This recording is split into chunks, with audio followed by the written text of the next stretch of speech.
Walking down these empty streets, echoes of the past I meet. Lost and wandering for so long, searching for where I belong.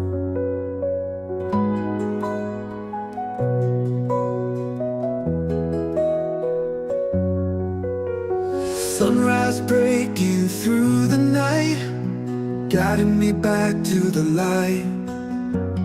Every step feels like a prayer, promises hang in the air. Come back home, heal your heart, where the love never parts. Come back home, find your peace in this place. Good morning, everybody. Good morning. Welcome to the Dear Brother Podcast. Good morning. Happy Monday morning. I hope everybody had a great Thanksgiving. We're back. I took a little time off. Friday, I took some time off to relax and hang out. I hope everybody had a great Thanksgiving. I put up a post last week. I put up a video right before the Thanksgiving about dealing with grief. So if some of you might have missed that and you need that, go check it out. I have a podcast up about grief I put out right before Thanksgiving. And so if you're dealing with some grief, and I'm praying for all the people out there that's dealing with grief for the holidays. Thanksgiving was the first set. You know, we have Christmas coming up. We have New Year's coming up. But I want to let everybody know that grief is real. And I put a podcast up about grief during the holidays. So if you missed that, and someone else needs it, if you know other people that need it, people dealing with grief, let them know about that podcast. Is right on there. Go ahead and share it with other people. But good morning, everybody. It's good to see you all. I missed you all. I did miss you all. Anytime I can't get on or I'm very tired, I have to take a break, I do miss you all. You with this community has become a great family. And it's just been good. I'm making a little transition. I'm going to start having primetime night shows at night. I'll probably be doing it around 6:15 on Monday nights. I'll be doing a primetime show for all the guys at night. It's time for me to move there to that primetime slot, going at night. I've been doing my 6 a.m.s, doing a lot of videos, but I just want to let you all know that I'm moving toward that nighttime prime time. I think it's time for us to grow that way. Also, I want to also make this note as well. I think that in the morning times, I'll be doing more. I'll be doing teaching, but I'll be doing a lot more prayer for you guys and some Bible teaching for men's Bible study in the morning. It's something I had some people. Good morning. Let me see who's in the chat. I'm chatting along and I'm not. Good morning, Abundance House. Good morning from Ghana. Good morning. So glad to see you. I'm so glad to see you this morning, Abundant House. It's good to see you, my brother. I'm glad you're here all the way from Ghana, man. God bless you. I'll be teaching some men's Bible studies, guys, on these morning times. Okay.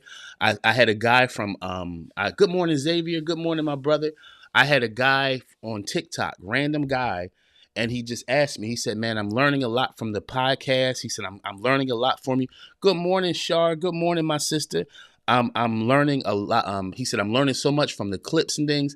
Random guy from San Francisco. He reached out and said, hey, man, could you teach a men's Bible study? And I've been thinking, well, how do I slip that in during the Dear Brother podcast and Dear Sister podcast? And then I thought about it. I said, you know what? I want to use my 6 a.m. slot to teach biblically based, because I think there's a lot of people teaching Bible, but it's so skewed, it's so off, right? And I'm gonna be honest with y'all. Y'all are my community. I'm gonna be very honest with y'all, very open-hearted, very vulnerable with y'all. I pastored for 26 years of my life, 26 years, planted 9 churches, traveled the country preaching and teaching, right? And one thing I did, allow me to be vulnerable right now, guys, because this is what I teach y'all to be. So I can't teach you to be it and not be it. I pastored for many years, and I was so sickened, honestly, by pastors and preachers. I felt like I wanted to just run away because of the game I seen being played amongst pastors and people, and the bondage that they were working on people. I couldn't stand it. Just the religious, the lack of love, the lack of support, the gamesmanship of ministry. It really drove me crazy. And I'll be honest with y'all. I love God. Everybody knows I love God. I'll serve God in the roughest places, but I wanted no parts of church. I didn't even want to be tied in with what church was, because I saw myself so different than it. I didn't even want to be named with it. And what I'm finding and what God has really been challenging me at, he said, after 20 something years, God gave me a break. I started at 14 years old teaching. And I needed a break. And with my break, what I did was I said, you know what? I'm done with this. I'm done with ministry stuff. I'm done with these church people, and I'm never doing it again. I'm going to use my gift, and I'm going to teach men. I'm going to teach women. I'm going to teach. And that's what I've been doing. But there was always something very, very, very unfulfilled inside of me. Very, very unfulfilled. And the thing that was unfulfilled is that, guys, I am a born preacher. I am. I am a born to the core preacher, called by God, didn't come from a family of preachers. Nobody pushed me into it. From the time I was 14, God gave me a gift, and I ran from it because, I didn't want to be named with the people. And God didn't convict me over the last few days, but he's been really loving me, pushing me, telling me the reason why you're not as happy as you want to be is because you're running from who you were born to be. I'm more than a teacher. See, this is the thing. I want to talk to y'all. I'm more than a teacher. I'm a God-gifted preacher, and I know how to take the Bible and show people how to live their lives with it. I'm not into sermonizing. I'm not into all the crapola that you see in ministry, but I am a preacher, and I'm going back to it. So, I'll be teaching. I am going to be teaching on these mornings. I'll be teaching Bible. I'll be teaching a men's Bible study. And in fact, I was going to go on. I'm glad you sisters are on here, because I need to, you know what? I'm going to do it right now. I'm going to also stream live from the Dear Sister podcast right now as well. I'm going to do that right now. Let me see if I can do that. The Dear Sister, let me turn you. Okay. Are they going to let me do it? Live streaming. Okay, let me see. Okay, so Dear Sister is on right now, guys. So what I'm going to do is I'm going to go ahead and I'm going to teach. I'm going to teach. What's up, Bearded, my man? What's up, my brother? Good to see you, my man. Let me see. In the chat. Let me see. I was different. I was different, but I got tired, Shar. I got tired. I got very tired, because I felt like I was the only one telling this truth and people were fighting against it. But I'm going back to it, because let me tell y'all something. I told my lady this yesterday. We were sitting here talking, and she said, and I told her, I said, you know what, babe? I said, the world needs a preacher, a real one, not a gamesman. The world needs a preacher. And when I say preacher, I'm not talking about this religious system. I'm talking about someone like a Moses that will come and free people from systems, religious systems, bad educational systems, right? Y'all hear me? Systems that have kept people bound for years. And I want to be that Moses unto people. I'm honest to God. I want to be that Moses unto people, because brothers are dying right now. We got men that are dying right now. We got women that are dying right now. And there's so many schemes and things that we see on the internet. So many people teaching so much destructive stuff. Yesterday I was watching just the destruction. See, I am a true servant of God. So when I sit back and watch stuff, I observe the destruction that's in it. And while everybody else is laughing at it and looking and playing around, I'm learning something, that the world is under a great destruction that people are not paying attention to. The world is under a great destruction that people are not paying attention to, y'all. Look at it. Look at it relationally. Look at the things we see on the internet, right? Forget the church right now. Let's look at what we see on the internet. We see the balloon pop thing. Look how society, this ill, is turning women against men, right? You got arguments where you got arguments between the sexes, and women are arguing against men, and men. Look at the destruction, how people are being deciphered. People are being broken down, and we aren't even paying attention to it. We call it the internet. We call it dating. We call it whatever it is. But the world is being destroyed, y'all, because Satan is the most cunning beast of the field.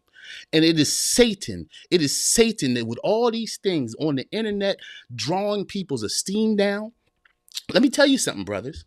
Let me tell you something, brothers. The biggest weapon in war against men right now is unworthiness and loneliness. And I'm going to tell you something. These things are spiritual. I'm back now, baby. I'm back and I'm going to teach y'all because these things are spiritual and we got to call them what they are. There are so many men dealing with loneliness and lack of worthiness right now.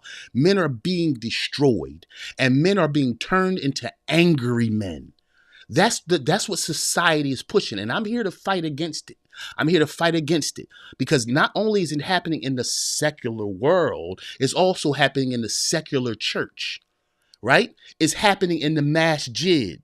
Oh, y'all see, no, I'm here now. I'm here. The Christian Winners is back. I told y'all never met the full Christian Winners, but y'all gonna meet him today. Because why? Because it is spirituality. Spiritually, men are being broken down. We're being lost. Men are being lost. We don't know who we are. Right? Men are being feminized. So let's talk. Let's talk. This is the thing. And this is what I wanted to touch this morning. Where a lot of people have gotten lost is in transition. A lot of people have gotten lost in transition. And a lot of people are in that space right now. I'm talking about around the world. I'm not talking about in corners. See, true, when you really know who God is, you start really looking at the bigger picture. It's not just happening in neighborhoods. It's happening globally where there's a great transition happening where people are trying to locate themselves. Because in this world system, we've been taught who to pay. We're paying attention to people over there and pay people over there and how much money I can get over there and how can I scam and scheme over here. And you know, we've learned everything but how to locate ourselves. We've learned everything. We've learned everything but how to locate ourselves. And that's what I want to teach this morning. Because what do you do in transition? You know what a lot of us do in transition? A lot of us get lost in transition because we lose control of our pace. Well, let me talk to y'all. We lose control of our pace, right? The biggest trick of the enemy now is to keep you so busy that you live an unfocused life. Hear me out. Hear me out. The trick of the enemy now is to have you so busy that you feel like you're accomplishing things, but you're actually just running in circles, tiring yourself out. That's the game against people in transition right now. You know what transition requires, brothers? Transition requires you to be patient. Transition requires you to calm down. There's a lot of marriages being attacked. Right? A lot of you brothers' marriages are being attacked. And the biggest thing that's being attacked in men right now is our psychology. Our psychology, right? Is our psychology. Why? Because it's something going on. What's going on in the inside of a man is transition. We don't know where to go. We don't know what to do. And specifically, a lot of you men, you have a lot of thoughts and nowhere to take them because many of us have lived a life where we're surrounded by people that we really don't trust. Transition is hard when you're surrounded by people you don't trust. The first thing you got to do to be safe in transition is to protect your environment. Hear me, y'all. The greatest thing you can do for yourself in transition, when you find yourself moving from one place to another, and when I talk about transition, I'm not talking about moving from one city to another or one state to another. What I'm talking about is inward transition. Because what happens is when you have two thoughts going on inside, and let me know in the chat, some of you that ever experienced that before. Have you ever experienced an inner battle? An inner battle. An inner battle. And you know, a lot of people say, oh, this is scary. I'm going to tell you something. The greatest battle you can ever have is not with another person. The greatest battle you can ever have is the battle that you have within when you battle with your strength and your weakness. Let me tell you something. The greatest battle you can ever fight is between your own strength and your own weakness. is when you go inside of yourself. Stop arguing with people, y'all. Stop arguing with people. Stop trying to prove yourself to people, right? And the reason you got to get delivered from people is because do you know there are some people that will never come back around and apologize for what they've done? There are some people. Do you know that a lot of your issues inside is because you're waiting for people to acknowledge what they did to you? You're waiting for people. The worst thing you can do, y'all, is wait for people to acknowledge what they did to you. Because what happens is you stay in a battle inside. And most people that hurt you are not coming back around. They're not coming back around. And you know what you will be really shocked by? There are a lot of people that hurt you and forgot they have hurt you, right? I think I'm streaming right now on the Dear Sister podcast as well, I believe. But I believe that y'all listen to me. Listen to me. Enter into the battle of self. Enter into the battle of self. My greatest transition happened in my life when I stopped trying to prove who I was to people and started dealing with me. Do y'all hear me? When I stopped trying to listen, there are some people who don't care. If you can give some people $1 million, they're going to need 1,000,001. There are so many people in your life that are what we call insatiable. They'll never be pleased. Do you hear me, gentlemen? There are people in your life that are insatiable. It's nothing you can do to satisfy them. It's nothing you can do to keep them happy. It's nothing you can do. And there comes a certain point in your life, and what I call it is a season of selfishness, right? I call it a season of selfishness because there are some seasons in your life where selfishness is required. Oh man. There are some seasons in your life where selfishness is a requirement, where you got to take you back. You got to reclaim yourself, gentlemen and ladies. I know y'all ladies be in this Dear Brother podcast. Comes a space in your life where you have to reclaim yourself. You know why? Because you've been fighting too many battles with other people's opinions. You've been fighting too many battles with other people's armor, with other people's weapons. Listen, take yourself back. If you don't get nothing else I say today, take yourself back. Christian, from what?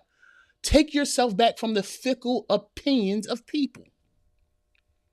If you're going to survive transition, let me tell y'all, and listen, I'm going to say this too. Transition is not a new year. So when I'm talking about transition, I'm not talking about new year. Yeah, listen, a lot of y'all that have been caught in the religious system, have you been played by this new year every year? Because another set of 12 months doesn't change who you are.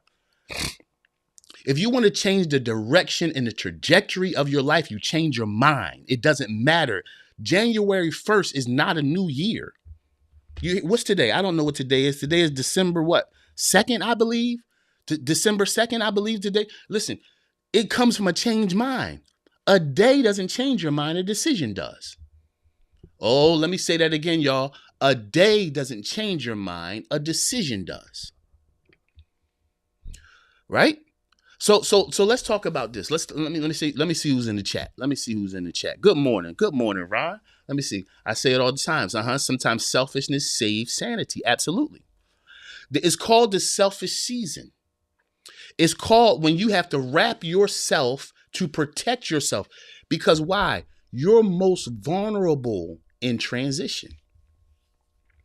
You are most vulnerable in transition. And listen, I want to really explain this to y'all because I really want y'all to get this.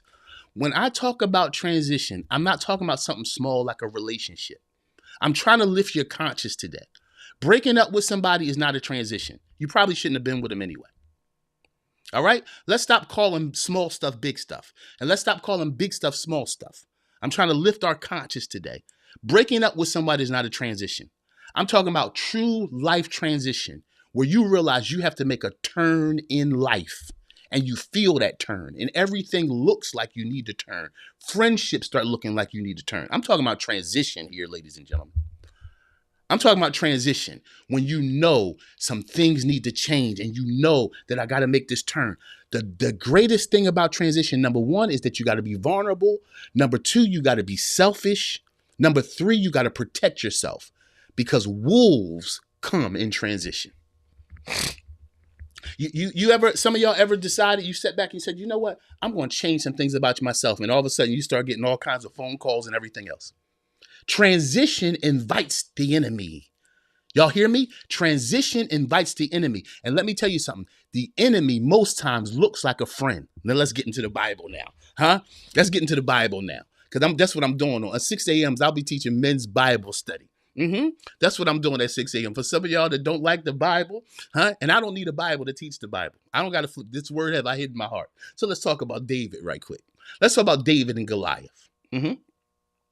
Let's talk about David. Let me ask y'all a question. Y'all can jump in the chat at any time y'all want. Why did David even choose to fight Goliath?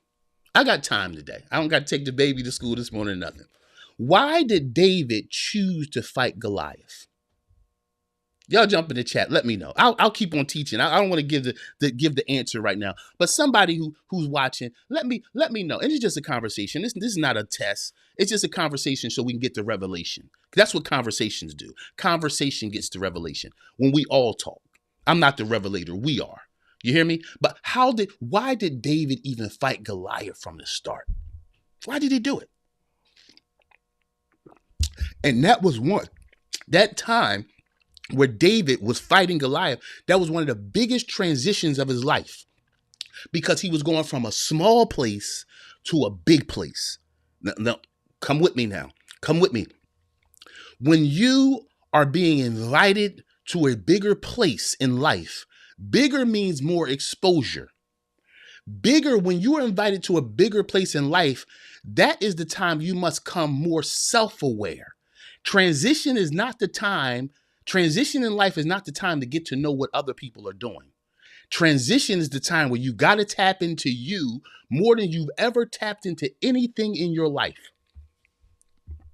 It's not about who you know. It's about how much you know about you. Because many of y'all, you didn't fall because of other people.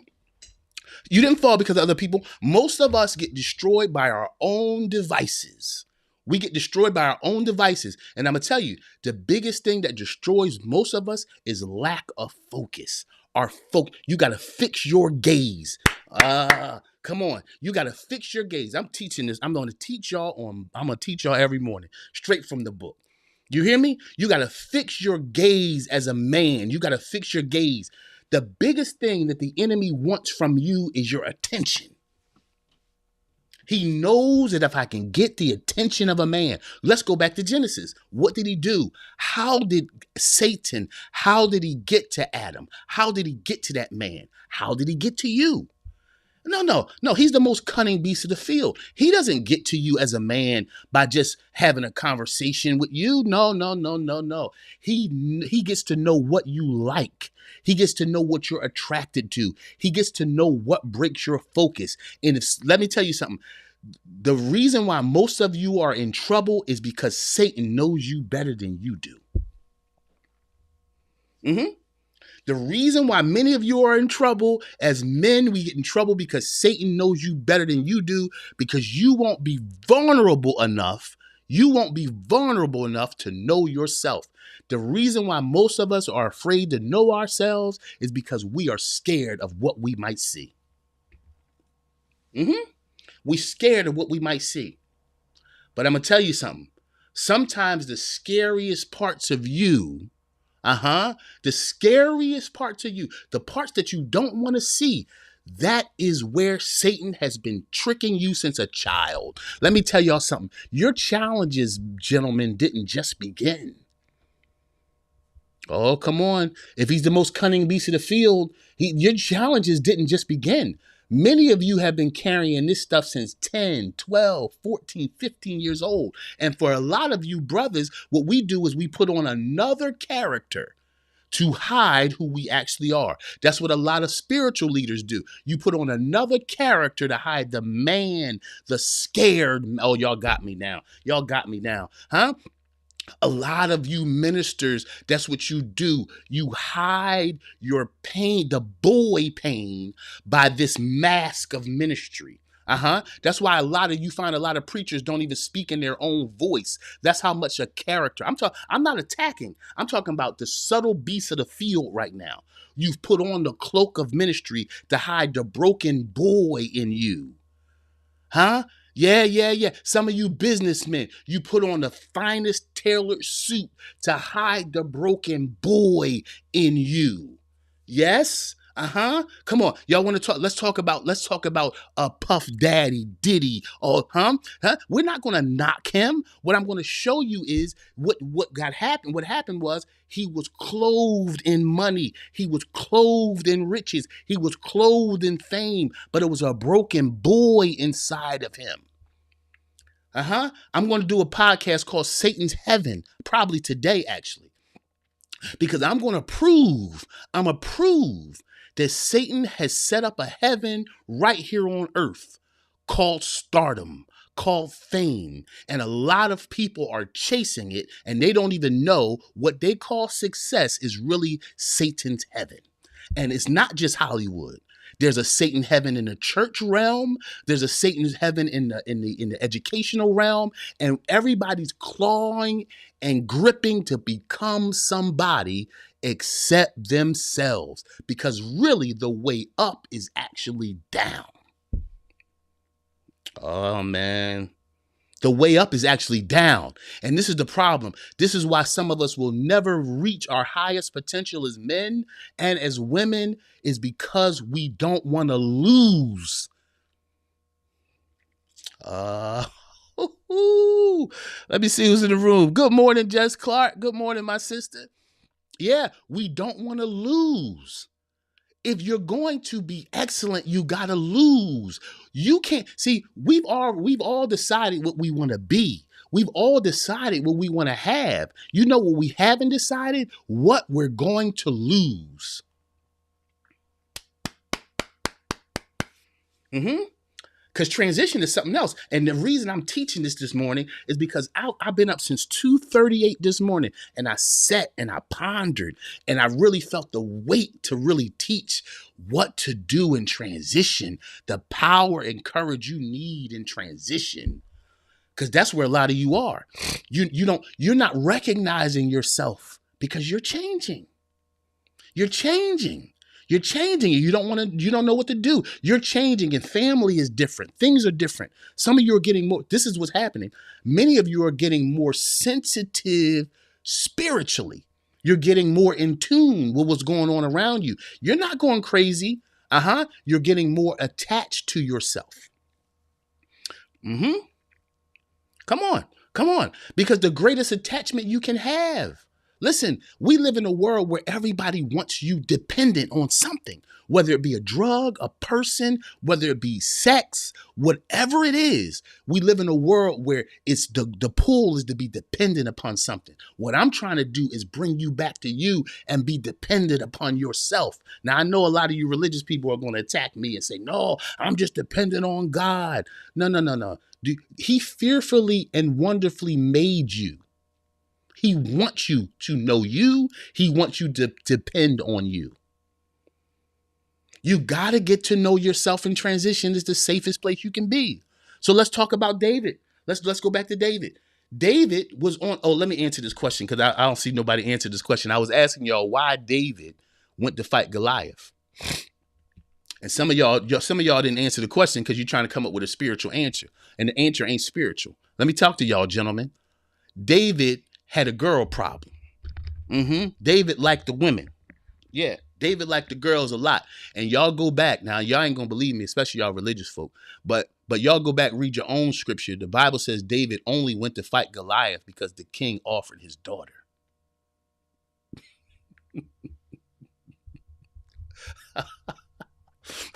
The king offered his daughter, and that's why David went.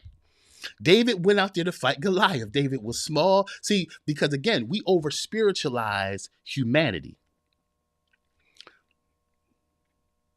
Sometimes you got to get to know your humanity. God knew David's humanity.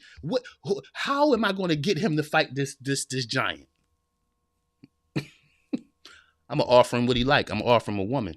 David went to fight Goliath because he was offered the daughter's king, the daughter, the king's daughter. And when David went and he went to fight Goliath, he had an issue. Somebody came and offered him.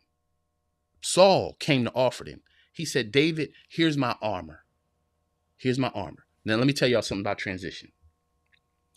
In transition, the greatest thing you can do is keep being yourself. Don't become someone else in transition. Because the trick of transition is transition will make you go crazy and try to make you find what you need to become. Or make you chase, what do I need to do next? Right? Transition tries to turn you into a frantic person.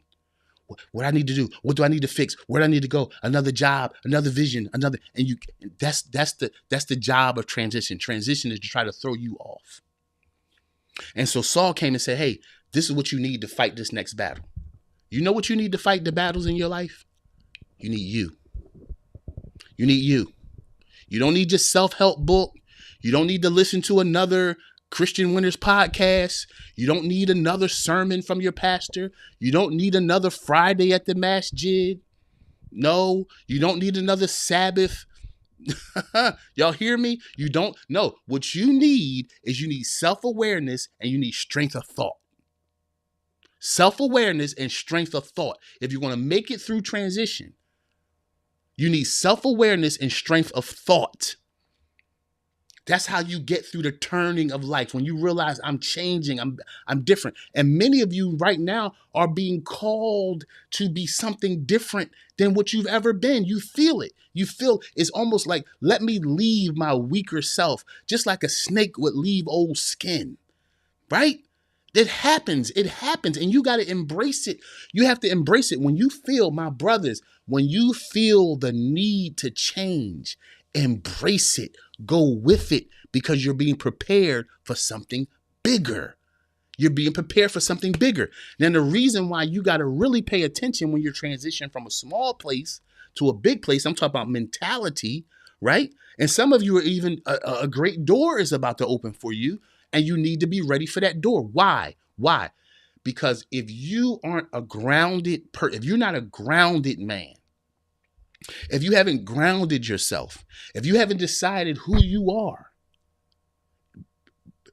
before you go into transition becomes too much and you'll lose it.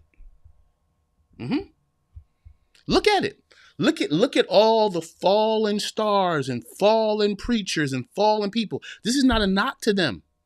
What I'm telling you is most people get caught in transition because they become everything everybody else wants and needs, and they abandon themselves. The worst thing you can do as a man is abandon yourself. Don't ever abandon yourself.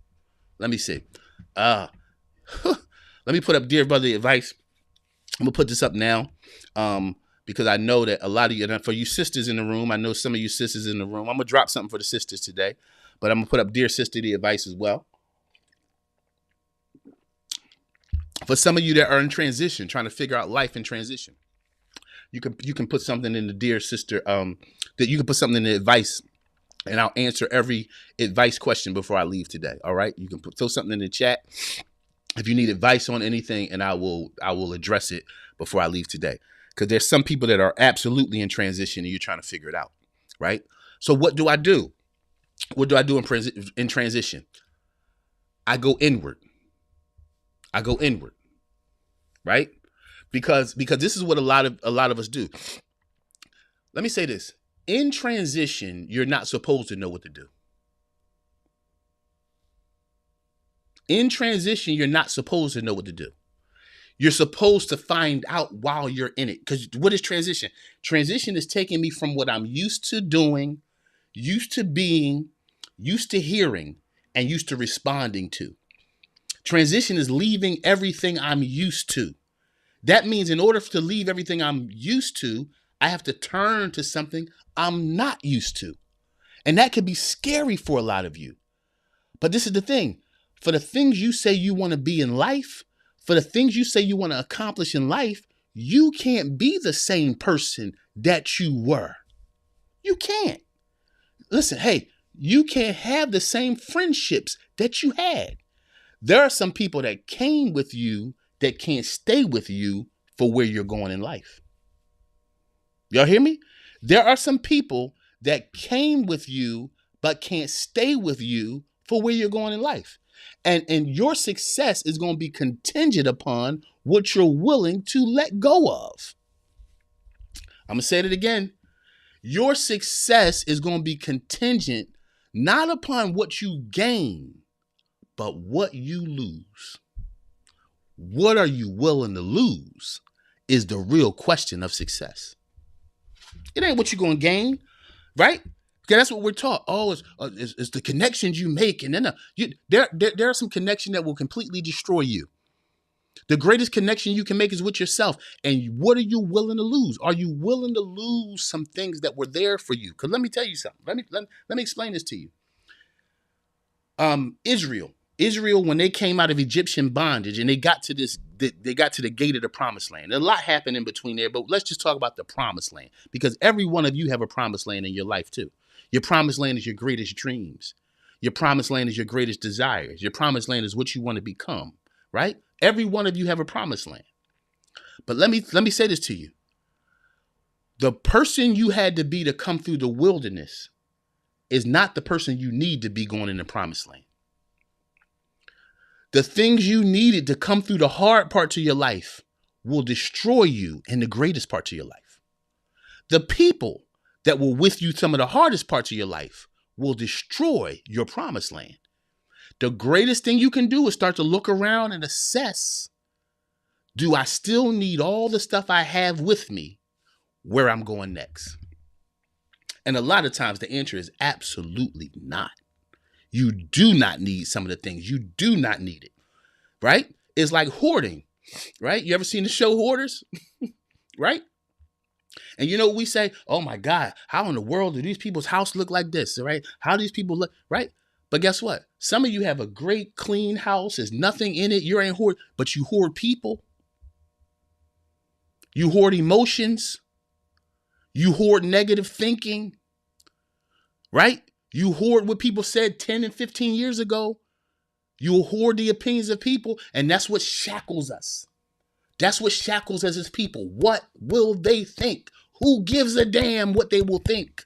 How long will you be bound by what people will think? David said, Saul, I can't take your armor, dog.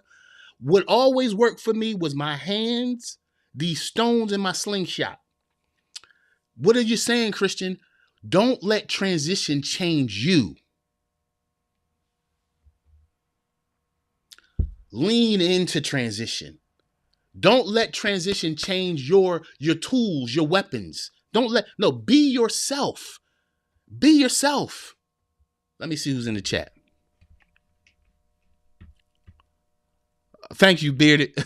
My man Bearded, that's my man. See, thank God for my YouTube brothers. Y'all hit the like button on YouTube. I just be teaching y'all. I don't be caring about.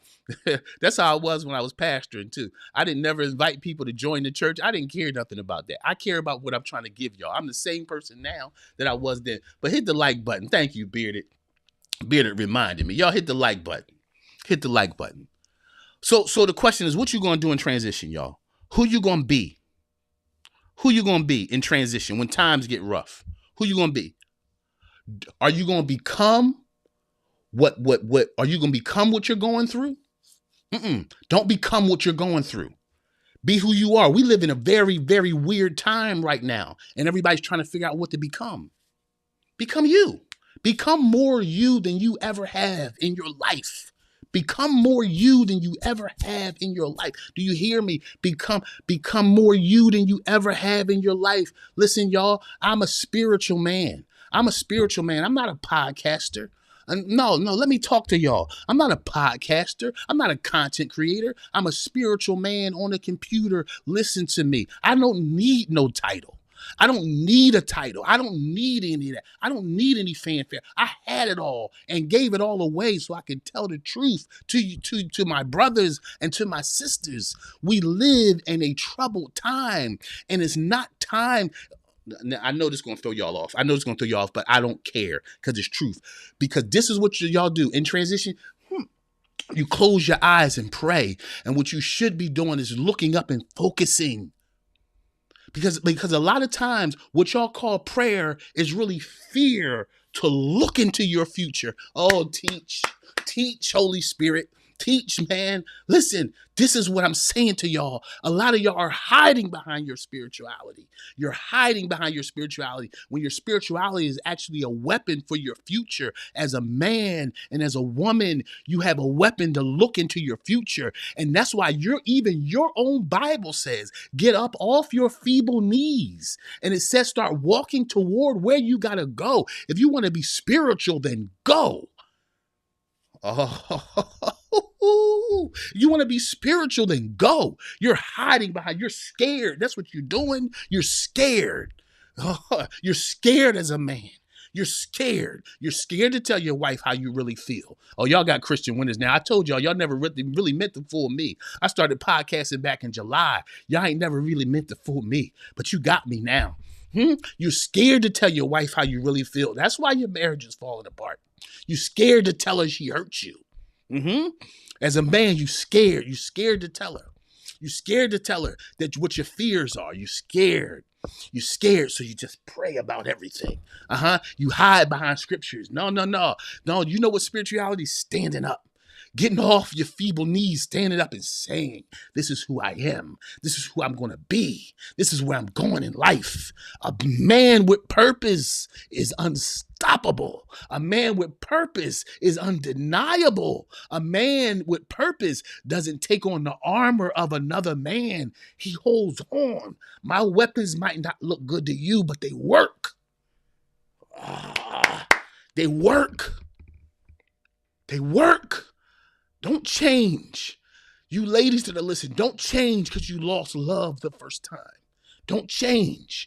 Use the same weapons. David said, I got a big problem in front of me. Let me talk to y'all today. You got a big problem in front of you. You got a big Goliath in front of you. But let me say this to you. Goliath, and if you're typing, write this in the chat. Goliath is not a problem. Goliath is a door. Goliath is not a problem, y'all. Goliath is a door. Y'all, Goliath is the big problem. Some of y'all got Goliaths. Come on. Goliath is not a problem. Goliath is a door to another dimension of life. You're looking at this is the biggest problem in my life. You're in perfect time. Christian, I've never seen something this big in my life. You're in perfect time. Christian, I've never been through nothing like this in my life. You're in perfect time. You're in perfect time. You're in perfect time right now.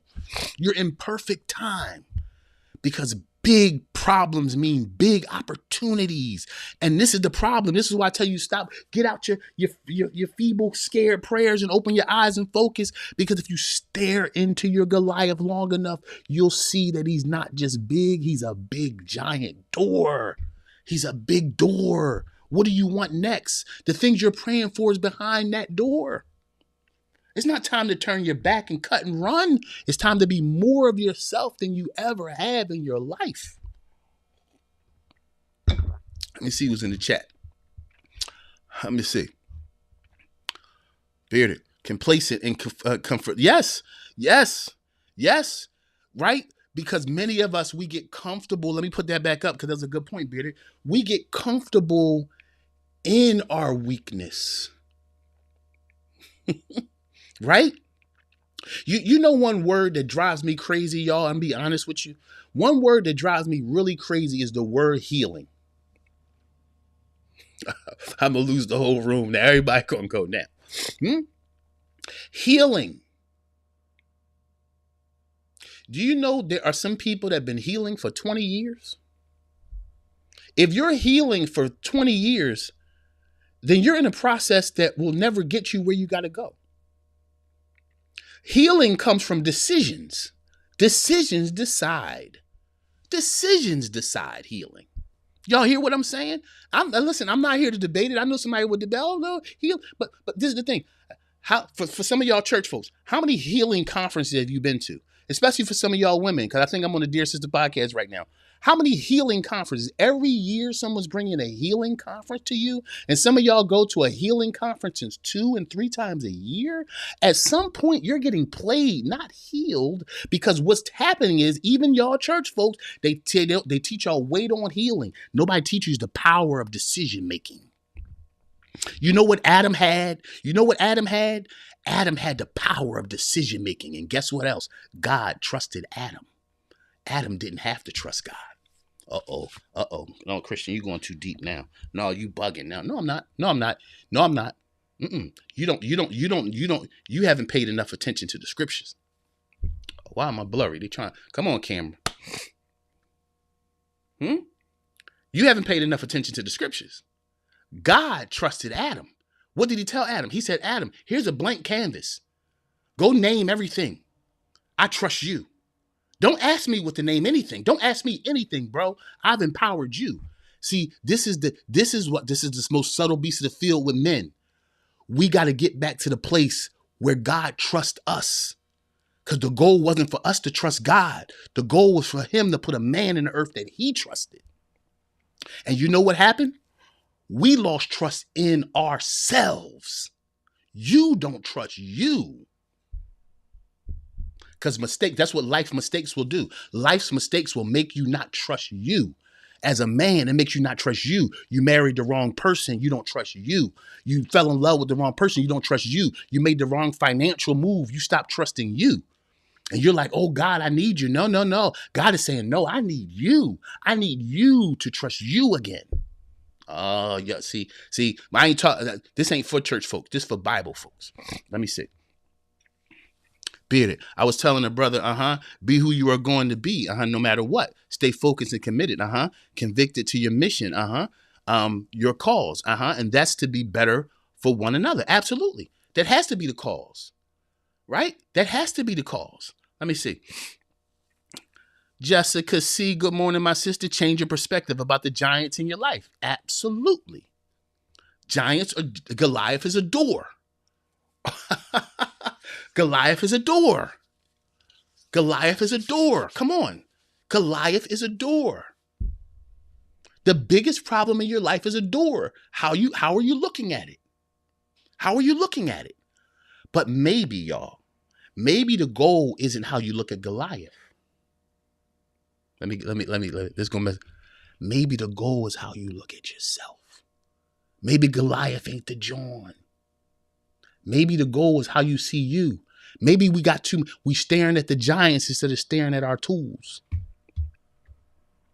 Maybe that's it, y'all. Maybe we staring at the giants in our life instead of staring at the tools we got. David had 5 stones, a slingshot in his hands. You know what remind me of? Yeah, I'm teaching Bible in the morning, 6 a.m. That's what I'm teaching every morning, y'all. You know what reminds me? It reminds me of the woman when she had nothing left and she was in debt. She had nothing. And the prophet came to her house and the prophet said to her, what do you have in your house? What do you have in your house? Ah, man, I feel God. What do you have in your house? I'm going to ask somebody that question. I'm going to ask you, what do you have in your house? You know what the woman said? I don't have nothing. I don't have nothing. That's how she saw herself. I don't have nothing. I'm broke. I don't have nothing. She said the debtors are going to come. They took everything. They said they're going to come back and take even my sons. Look how she looked at herself.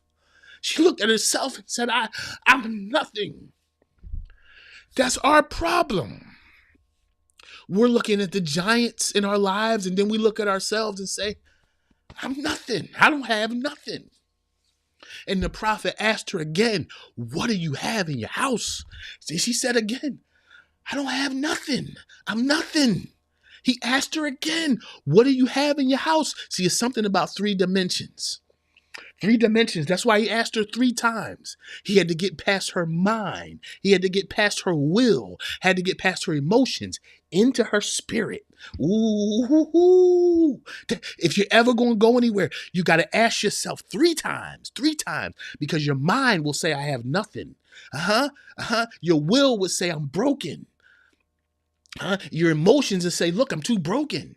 You got to get past your mind, your will, and your emotions into your spirit man. When you get into your spirit man, what does your spirit man say? Your spirit man says, I can do anything. The problem with this world is we're so distracted that we keep on looking at ourselves as nothing.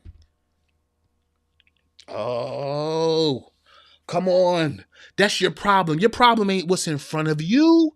Your problem ain't the battle in front of you. Your problem ain't your money. You don't have a money problem. You have a self problem. You have a problem. You have a self. You don't have a relationship problem. You have a self-awareness problem. You don't have a depression problem. You have a self-awareness problem. Let me see who's in the chat. Oh, man. Let me see.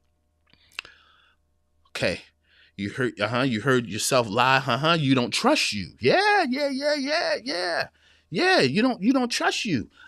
Know thyself. Absolutely, Bearded. You got to know yourself. Let me see. Lifeline. So we look outside of ourselves, because it's easier to change someone else, than it is to change ourselves. Absolutely. We look outside of ourselves all the time when really it's the gaze, it's the inward gaze. Who am I? Back to the story about the prophet. The prophet asked the lady, what do you have? And she said, oh, I remember.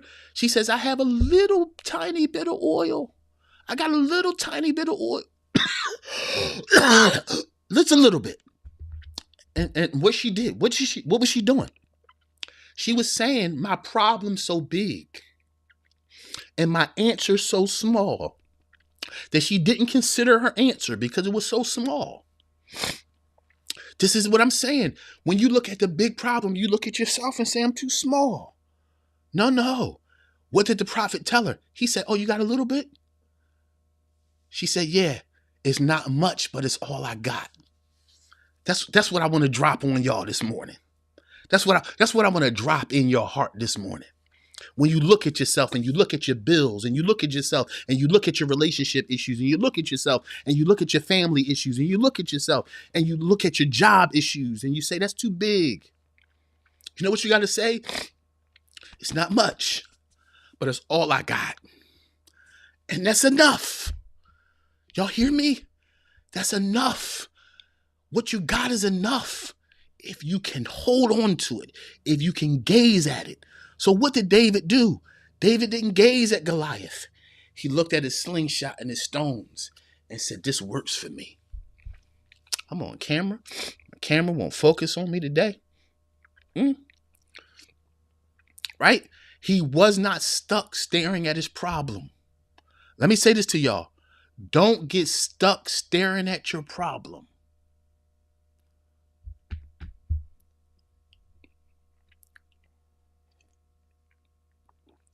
Don't get stuck staring at your problem. Look within yourself. Everything I need is already in me, waiting for me to recognize it. Come on, say that with me. Everything I need is already in me, waiting for me to recognize it. Come on, say it with me. Everything I need is already in me, waiting for me to recognize it. Come on, say it, believe it. Everything I need is already in me, waiting for me to recognize that it's there.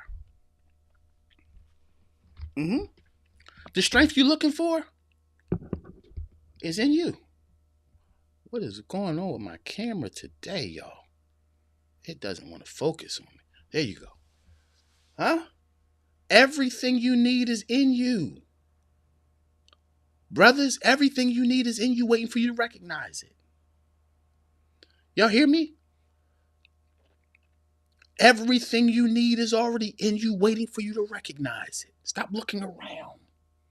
You know why Adam fell? He was looking around. You know why you keep on falling? Looking around, looking for a girl, looking for somebody to lay your head on, looking to chase this money. You're looking around and around and around, and you're chasing your own tail, because the reality is you gotta look within. Everything I need is already in me, waiting for me to recognize it. Let me put this up, y'all. Well, let me take my commercial. Let me take my commercial break. Go get these books. They're available, y'all. Take my commercial break right quick, y'all. All right. Let me take my commercial break. Ladies, Solar Sarah is available to you on Amazon right now. All right. Go get it. Go get the Solar Sarah, ladies that are in the room. Gentlemen, home. Home where hurt men heal. It's available to you right now. Go pick it up. Right? All right. And for some of y'all that really want to get deep, Amazon right now. It's available to you. Go pick it up. I left church to serve God. Go pick it up right now. It's on Amazon. All three of them. All three of them. All three of them. Solar Sarah. Home where hurt men heal. I left church to serve God. All available to you right now on Amazon.com. Go pick them up. Go pick them up. Let me see who's in the chat. Let me see.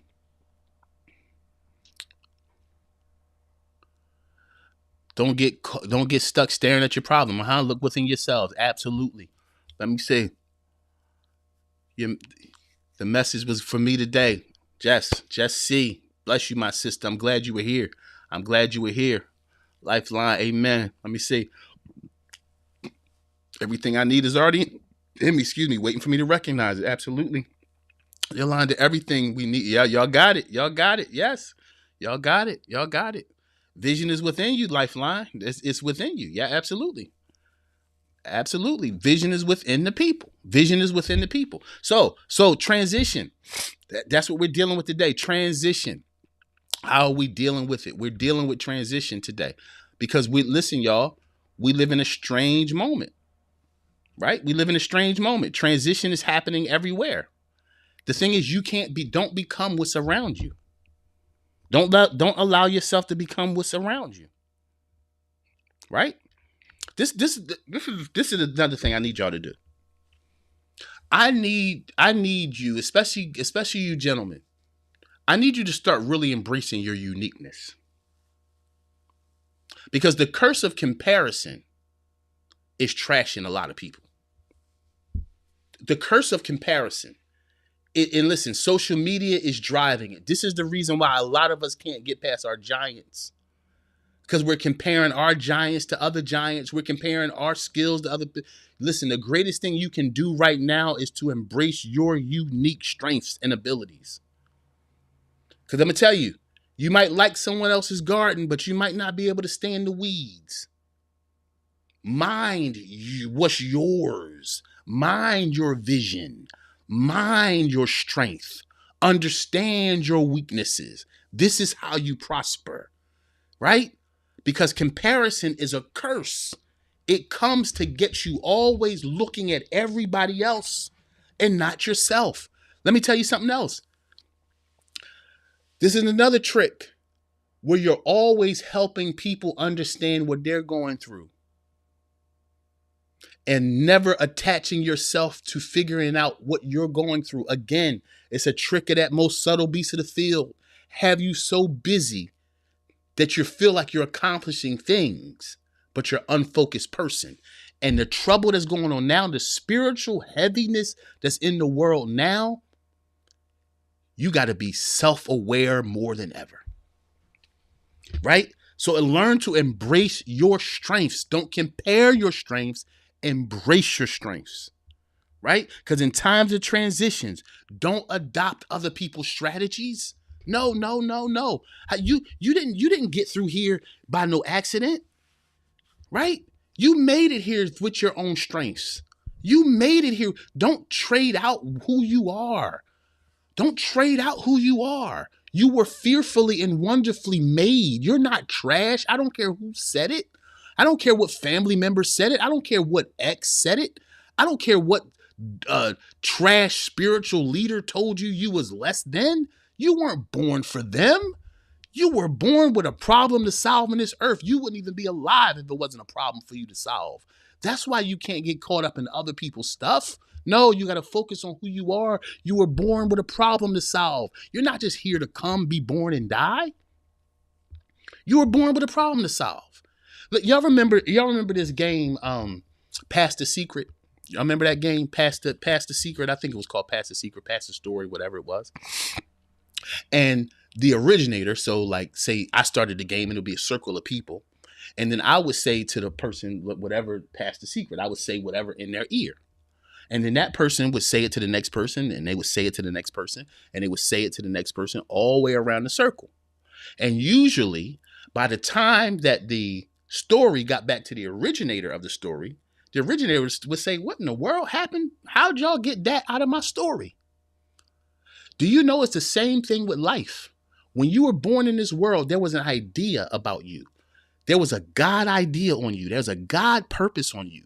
You weren't born by accident. I don't care how rough your upbringing was or any of that. You were born with a guaranteed purpose. And what happens is we put ourselves in the hands of negative family members. We go in bad relationships. We get at schools. We have bad teachers, and all kinds of stuff happen to us. And our story begins to change. But there's coming a day where you got to come back to who started you, which was God. And you know who he's going to be looking for? He's going to be looking for you. Not what you become for them. Not what you became for your ex. Not what you became for your pastor. Not what you became for your mother. He's going to be looking for you. He's going to be looking for your gift and how you used it in the world. Embrace your uniqueness. Stop trying to change it. Embrace how you look. Oh, come on. I went through transition this weekend. That's why I'm teaching like this today. Embrace how you look. Embrace how you talk. Embrace your gifting. Embrace how you express yourself. Embrace you. Stop letting everybody tweak you and change you for their good. You got to know who you are. Stand on it. You got to know who you're not so you can get rid of it. Let me see who's in the chat. Good morning, everybody that's just coming in. Good morning. Let me see. Because where there's no vision, people die. Ron McGee, comparison is the thief of joy. Absolutely. Absolutely. Lifeline. We all need narcotic and anonymous book. Our lives have been reduced to lifestyles of, yes, all kinds of addictions. Absolutely. Let me see. Taj Mahal, my brother. Thank you, Lord. I log on and you were speaking on right where I am at, bro. You were talking directly. Absolutely, my brother. You're my guy. Let me see. Whisper Down the Lane. Is the name. Whisper Down the Lane. Yes. Whisper Down the Lane. The question is, how much have you been changed by the opinions of people? How much have you been changed by the amount of time you allowed yourself to be with people? How long have you sat in spaces you didn't belong in? Come on, brothers. How long have you sat in places that you were bigger than? How long did you make yourself small to sit in places that you didn't belong anymore just because you didn't want to hurt people? How long have you ignored you for other people's joy and their peace? And while you were keeping theirs, you were losing yours. It's a dangerous game. It's a dangerous game to lose who you are for the peace of other people. This is where mental illness slips in, where you become a different person for your marriage and a different person for church and a different person for your job, different person for the masjid, a different person for your friends. After a while, you don't know who you are anymore. I'm begging you to transition. What am I begging you to transition to? Not another person. You know, everybody's looking for the better them. It's no such thing as the better you. It's such thing as a developed you. Oh, there's no such thing as a better you. Stop looking for a better you. Start looking for a developed you. There's no such thing as a better you. You're going crazy trying to get a better you. Develop you, and then you'll see all of you. Because why? Everything you need is already in you, merely waiting your recognition of it, and you'll never be able to find what's inside while you're trying to figure out everybody else. Don't waste your time trying to figure out who don't like you and why they walked away, why they not on your side. None of that matters. None of that matters. You got to develop you.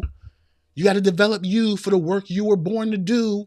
I'm begging you to transition. I'm begging you to transition out of the opinions of people. I'm begging you to transition out of even the needs of your family. Ooh.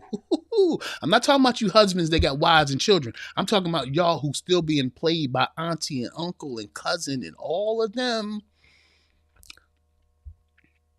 Cause who is my real enemy?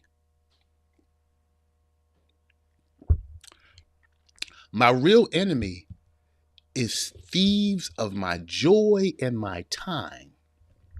Your real enemy are thieves of your joy and thieves of your time. If you don't protect your joy and you don't protect your time, you'll never transition well. You'll make a turn, right? You'll make a turn. And some of you have made, ooh, God help me. You've made a turn, but you've never made a transition. You know why? Because in your turn, you never let nothing go. When you transition, you drop things. When you turn, you can still hold on. And a turn is just that. And some of you have been living your life just like this. Turn. Right back. Turn right back. Sometimes you got to make the full turn, but you got to drop what's unnecessary. Do you have the guts to drop what's unnecessary in your life? Let me see who's in the chat. Bro, I lost myself, in this work, and been feeling it more than ever, this past week trying to satisfy others. Yes.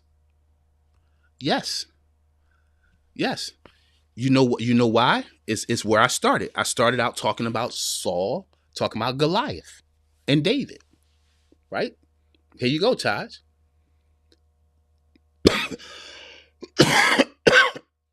Saul tried to give David his armor. Right? He said, listen, you're going to fight this big thing. Put on this. And David refused. See, it's called the power of refusal. This is where many of you who have the heart of a servant get messed up. You feel like you can't refuse anything. Two things can be going on. One, this is where you got to be vulnerable. A lot of times we can't make the transition because we're still trying to fix everything else because of our pride. You feel like you're the fixer for everything. That's pride. Number two, a lot of us feel like we don't feel worthy. So what we do is we try to fix things to help us feel good about ourselves.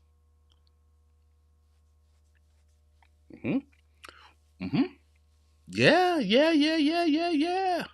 Come on, see, because a lot of times we don't want to deal with the truth of the matter. Many times we don't want to jump out because we're in our head, we're saying, if I don't do it, it won't get done well. Number one.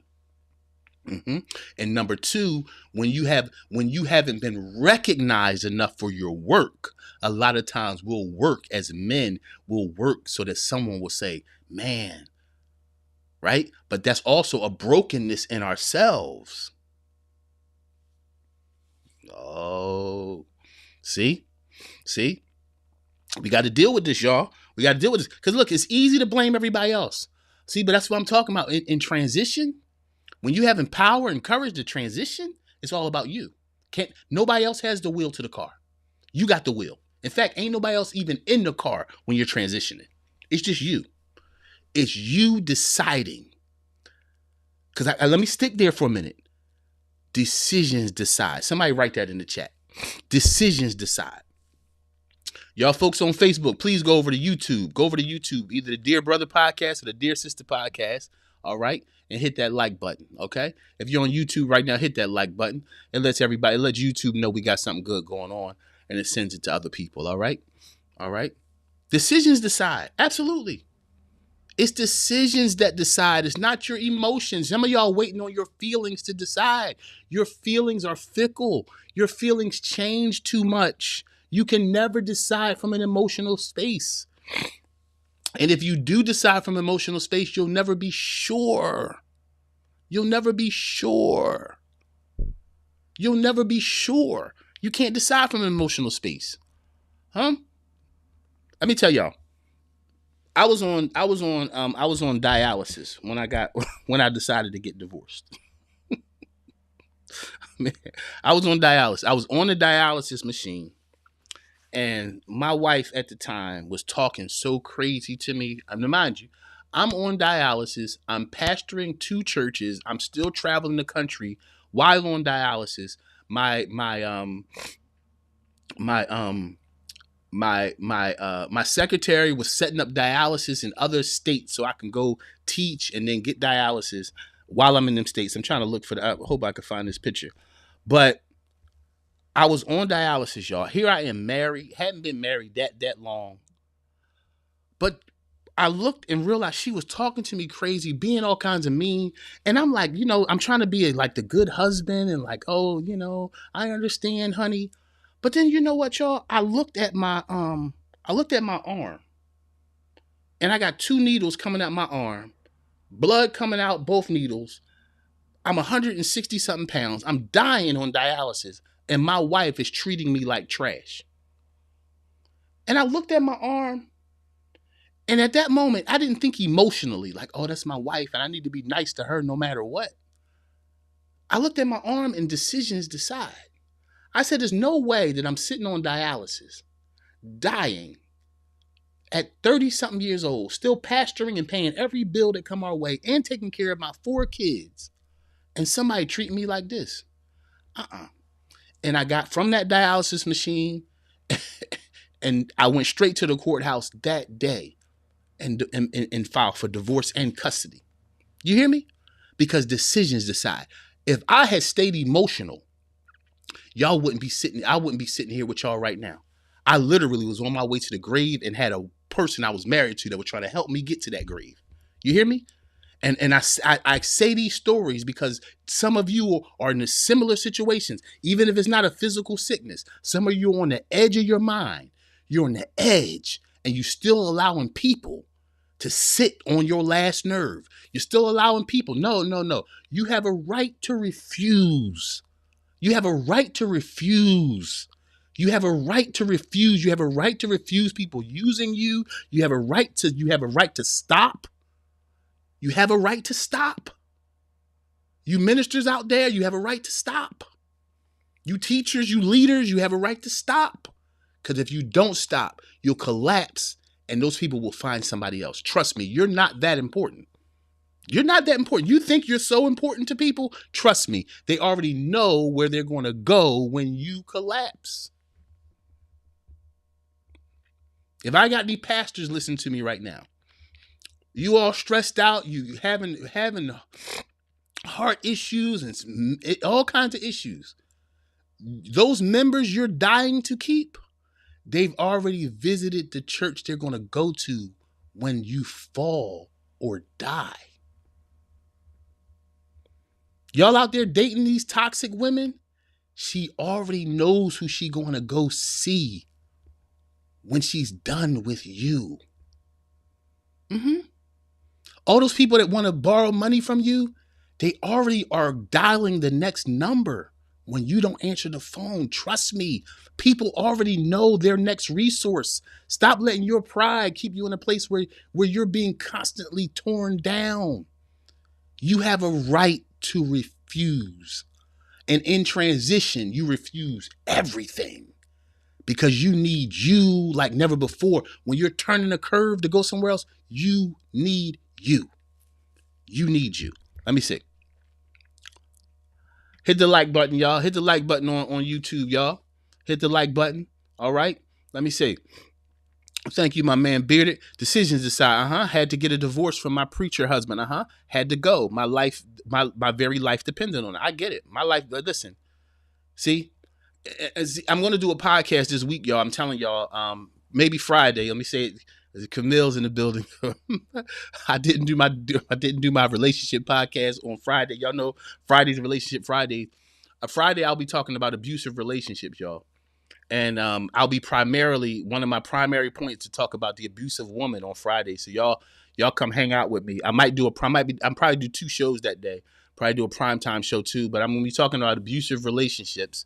And I'm talking about abusive women because it's not talked about in a lot thousands of men are suffering, under the hand of abusive women, and it's not talked about.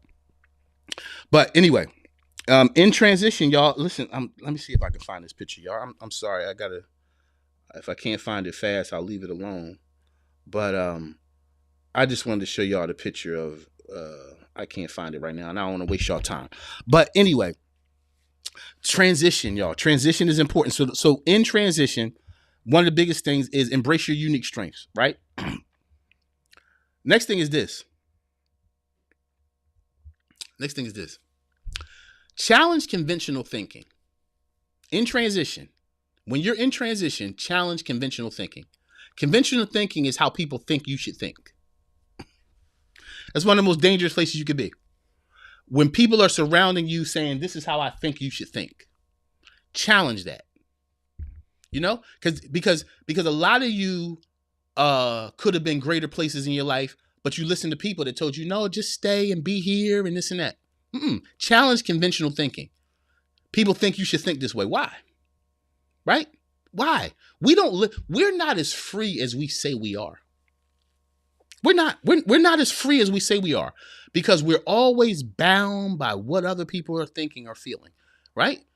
How many houses or things did you go to on Thanksgiving even that you might not even want to go to? How many events do you feel that you have to go to? I got to at least stop by. How many things do you give yourself to? You give your strength away to it because you feel obligated. In transition, you got to embrace you and how you feel.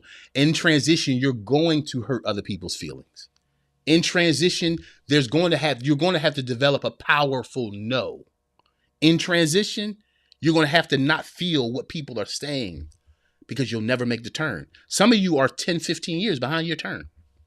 You're 10 or 15 years behind making your turn because you're always calculating what people will think about the turn you're making. Let me see.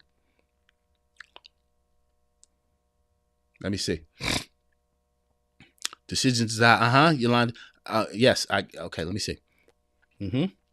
Resources need a primary source as well. Absolutely. Absolutely, Bearded. You ain't lying, my brother. Let me see. I'm struggling with choosing me. A lot of times we do. A lot of times we struggle choosing us. But the question is, we got to ask an honest why, though. Right? We got to ask an honest why. I struggle choosing myself too. But you know what? This is the thing, y'all. It took me like 2 years to figure out the reason why I struggled choosing me is because I didn't find myself worthy of choosing.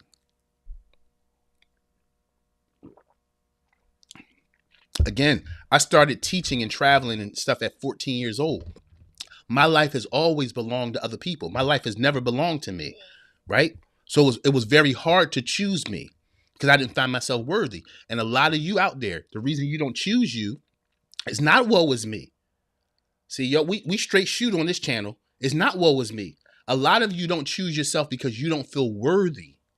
You don't feel worthy of being chosen. And a lot of us, what you do is when you don't feel worthy of being chosen, you feel like if I can make everyone else feel good, then I'll feel good because they feel good. The problem is you still end up without anything. Right? Because a feeling won't lift you up. Right? Yeah, let's be honest. Because this is what we do. Givers, this is what givers do. Oh, I just give because I'm a giver, and I just give because I just love to give. Yeah, that's part of it. But there's another side of it that you give because you feel unworthy. You give, you won't receive. You have mastered giving, but you have not mastered receiving. You don't like receiving because you don't feel worthy of receiving. That's why a lot of you brothers can't stay in good relationships. Because you don't feel worthy of the love you're receiving back. You've been taught you got to work for love, work for love, work for love. So when you meet the right woman that knows how to love you, you don't know how to love her because you don't know how to receive love. You know how to give it, but you don't know how to receive it.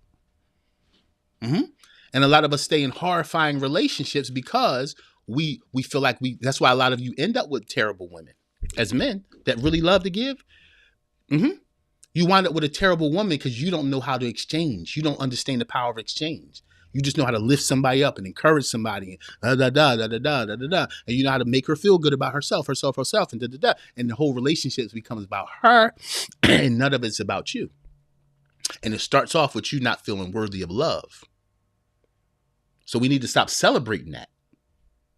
Oh, I'm a giver and I just no. Some of you have destroyed yourself because you won't be vulnerable enough to admit, I don't feel good about me. Let me see. I've been a doormat, and people person for too long, I never choose me. I know what I need to do, but scared to act on it, and this is really embarrassing for me, but it's true. Let me see. Well, this is the thing. I've been a doormat, for people, for too long. I never choose me. I know what I need to do, Well, what are you scared of? What are you scared of, Natasha? What you scared of? Why are you scared to act on it? What you are you scared? Are you scared of the opinions of people? This is the thing. You got to preserve yourself. You got to preserve yourself. Hey, y'all, I'm opening up the dear brother the advice, right? Dear brother the advice. So if y'all got questions, gentlemen, ladies, put it in the chat. Put your genius in the chat. Let's help some people today. All right, because there's the power of stories. The power of stories is that we all help each other. All right, it's not just about me. This is our community. All right, and we can help each other. Let me see. Let me go back to this, Natasha. And this is really embarrassing for me. But it's true. Yes. But you know what? I want to say this. I want to pause and say your bravery. For you to even say this is brave. A lot of people can't even get those words out. And then another thing, Natasha, a lot of people don't even have words for it. So even though you're feeling weak right now, you're strengthening somebody, because there's some people that didn't even have words for how they feel, and you just help them. See what I'm saying? Even in your weaknesses, y'all, you're worthy, right? You're worthy, because I guarantee you what you just said is helping people right now, right? But again, Natasha, it's going to be about you feeling worthy of it. Let me see. I'm ready to. Yes, absolutely. This is the thing, Taj. If you're ready to refuse, you also have to be ready for what comes with refusing. Right? You gotta be ready. You gotta be ready for what comes with refusing. Right? Because this is the problem. If people start making you feel too guilty, and I know you're a servant, then you'll say, "Oh, I'll just put me on the side." You gotta refuse to put yourself to the side even for 1 second. Right? You got to do it. You got to do it. Y'all see? Let me see. Y'all see this picture right here? Y'all see that picture? That's Martin Luther King. Y'all see him? The reason I have this picture up is not because it's Martin Luther King. The reason I love this picture is because of this right here. Y'all can't see it far, but right here he's holding a cigarette. And if you can look at him, his legs are folded. He's done. He's a finished leader. I put this up because this is the picture I respect. I respect this picture more than I respect the picture when he was at the Capitol speaking, because this is the real burden of leadership right here, right? It's when you're done. And he had to stop. This right here, this ain't about who he was on the Capitol. This ain't about who he was rolling through the South with the civil rights movement. This is a fatigued leader that had to stop. Y'all see that one right there? That's Muhammad Ali. Y'all see his face? He also was another great, powerful leader who didn't know when to stop. He died of a sickness he didn't have to die of. Right? This man, Martin Luther King, the city he was killed in, he wasn't even supposed to be in that city that night. He was supposed to be going somewhere else. But somebody asked him, "Hey, can you come help us?" He couldn't say no. The city he died in, he wasn't even supposed to be in. But he couldn't say no to somebody asking for help. Am I saying it was his fault he died? No.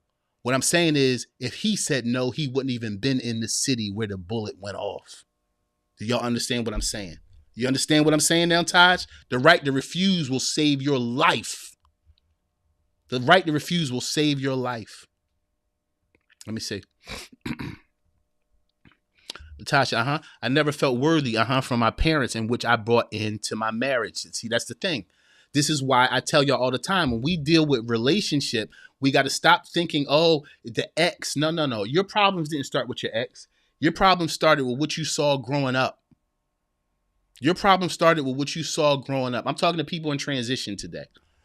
Your problems, all of our problems started with what we saw growing up. I shared this with y'all before. My father was a provider. My father would make sure my mother and my father worked. My father would work hard. He would say, look, give me $200 out my check. And he gave my mother everything else. Right. And that was good. The thing I didn't see my dad do was romance my mom, play in her hair, dance her around the living room, those sort of things. That's necessary in a relationship. Right. So I had to learn how to do more than provide as a man. But initially I thought, hey, this is what you saw growing up. And then we start blaming our exes. Now, have some of y'all been with bad people, right? Or sometimes you've been the bad person. Let's be honest here, right? You've been the bad person. But whatever it is, a lot of times what we blaming all these people for is really how we grew up. And we're not being vulnerable enough. That's why when I do marriage counseling, and listen, don't call me for marriage counseling because I can't stand to do it. But when I do marriage counseling, I do marriage counseling based on how you grew up. For the first 6 months of marriage counseling, I only talk about how people grew up because that's how you respond. And even for some of y'all to say, I hate how my parents were, I hate how my mom or dad was, guess what? If you don't confront that thing within you, you'll become the very thing you said you hate. Let me see. I try to buy love. Yeah. And that's the thing. It manifests different, right? For some people that feel unworthy, you try to buy love.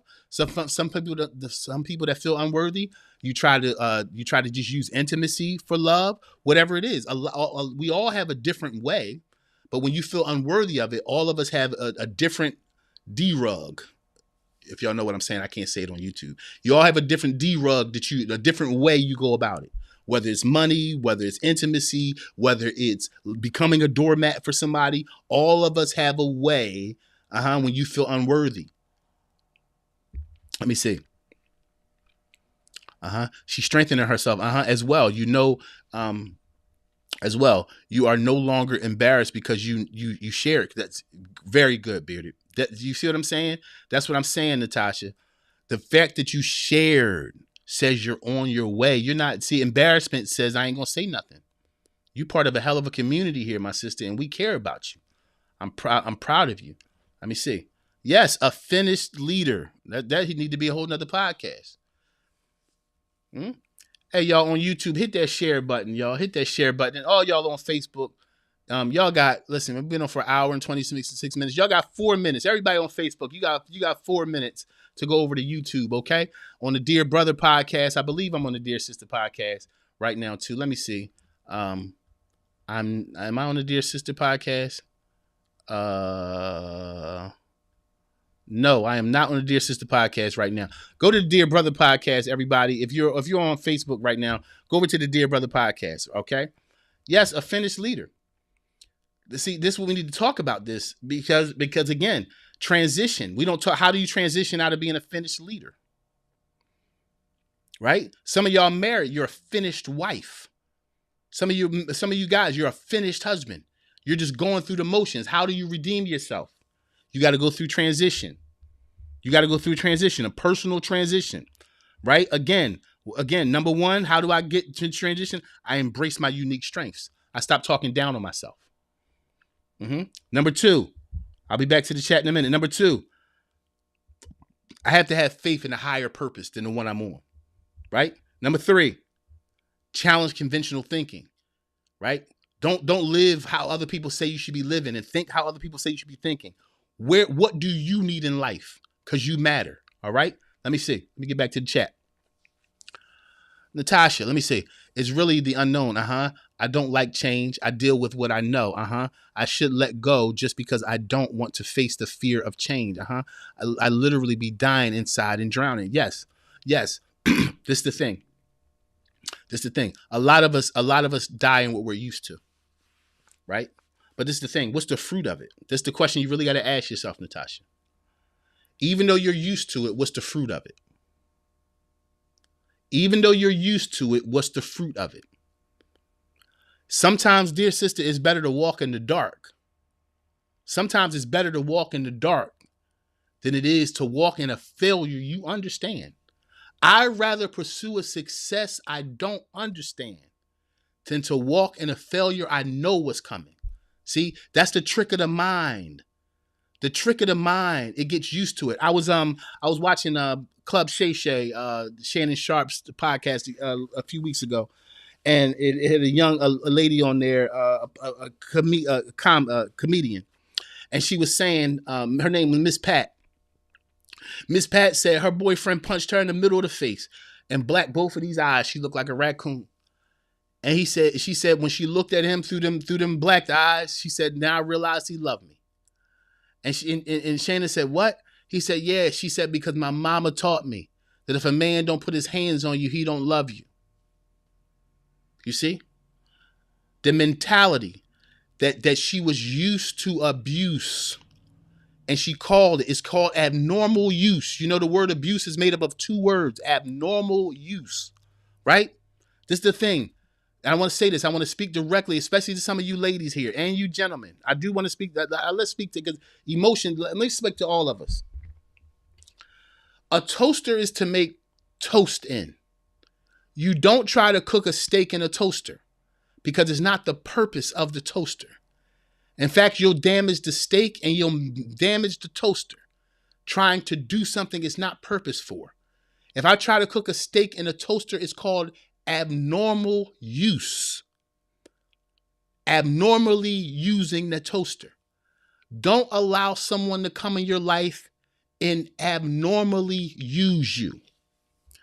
The reason why people come in our lives and abnormally use us or abuse us is because we are not self-aware.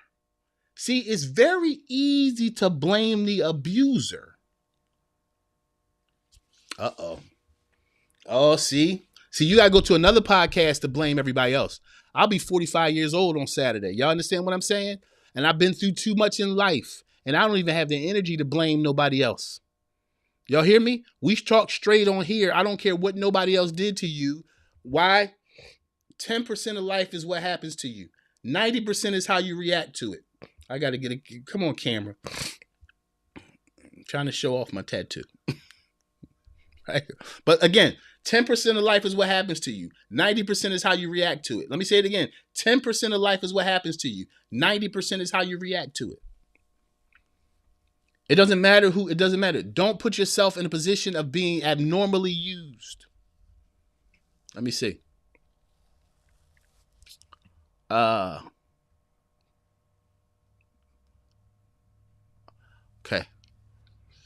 It's really unknown. I don't. Okay. Yeah. You gotta walk into the unknown. I learned in therapy. Philly, what's up, sister? I learned in therapy.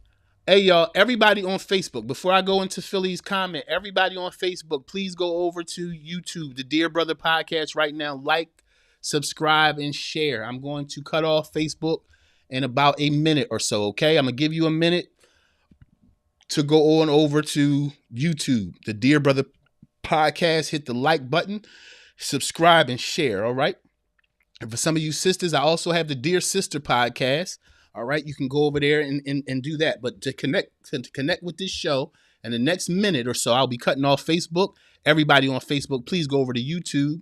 All right, and on the Dear Brother Podcast. All right, Philly, let me see. I learned in therapy that I don't feel worthy, because my parents didn't want me. It made me realize that I can only see God as a savior, and not a father.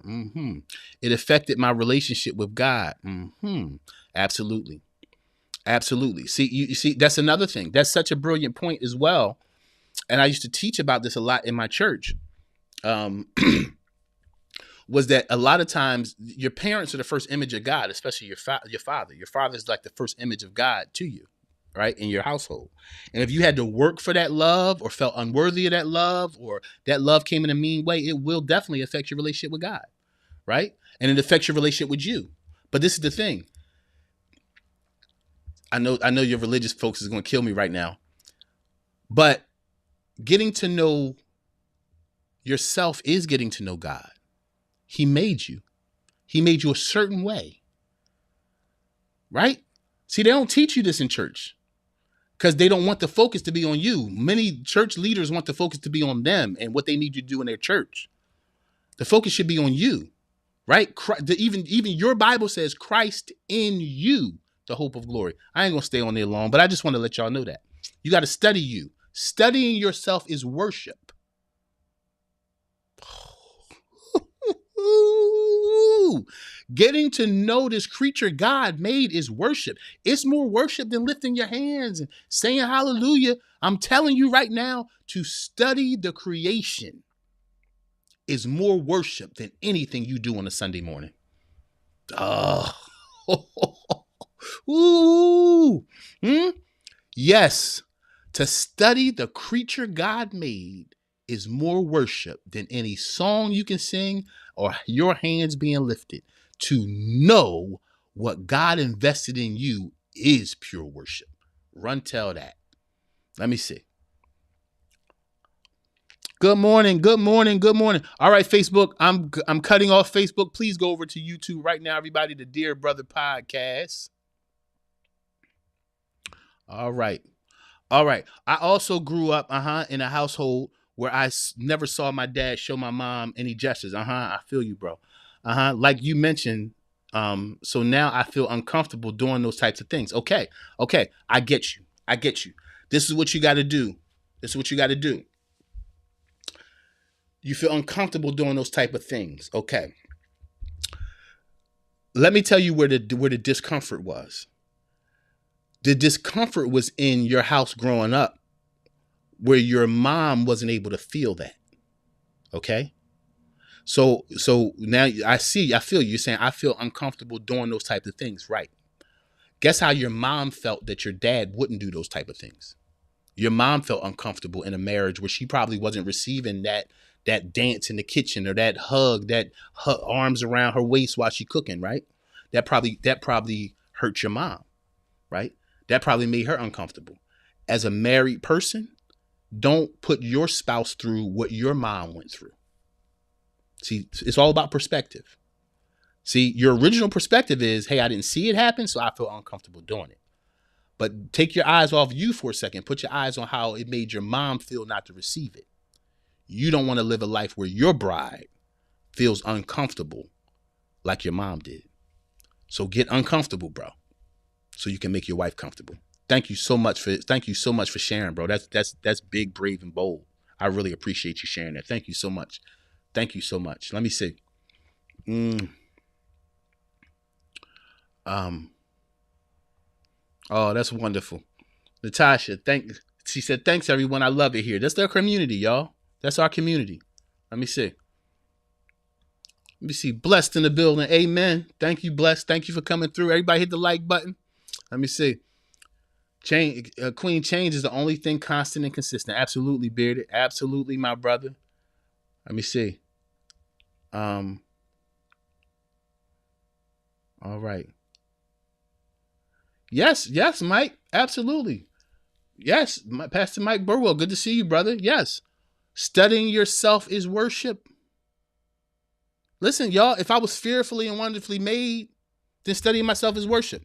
All right. So, yes, y'all, transition. It's the power transition, okay? Now, look, let me close up here. Start facing the Goliaths in your life. Start facing the big, giant Goliaths in your life. Why, y'all? Because Goliath is a door. He's not a problem. Goliath is a door. That big problem in front of that it's a door. It's a door to another dimension of life, okay? Change your perception about the problems you have in your life. They're doors. They're not disasters, okay? Goliath is a door, not a disaster, okay? Understand that. And understand this, Goliath is psychological. Okay? Goliath is psychological. The size of your problem is psychological. You hear me, brothers? The size of your problem is psychological. It's how big you decide you're going to make it. Don't make your problem so big that you can't handle them. Y'all hear me, brothers? Don't make your problem so big that you can't handle them. Goliaths are psychological. It's in the head. Okay? It's in the head. Everything you need is within you. Merely waiting you're merely waiting for you to recognize it. Right? That's all we got to do. All right, y'all. Thanks so much for hanging out with me in my morning show. I went a little longer than I usually expect, but thanks so much, everybody. We'll be on tomorrow morning, 6 a.m. I need to go back more. I'll probably be going back into transition. I will be doing some praying for y'all. Let me pray for y'all before I go. But I will be teaching some Bible study for men in the morning, 6 a.m. All right. And ladies, you too, I might as well open it up to the Dear Sister podcast. I'll probably do that. I'll probably stream from both platforms and teach morning Bible study for everybody. All right. I really appreciate it. Let me pray for y'all before I go. Holy Spirit, thank you so much for my friends.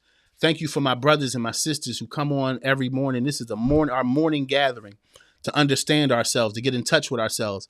Before we go out to this world, before we go out to this job, while we lace our boots up to go deal with the world, thank you for the opportunity to come together, that I can teach my friends and pray for my friends. They can pray for me. Thank you for this community where people get healed in the morning. They get healed from harmful ways of thinking about themselves and just the trouble that comes with life. Thank you for a space, a safe space where it's not about who's who. We're just people. Thank you for a community where we can come and be healed and get understanding.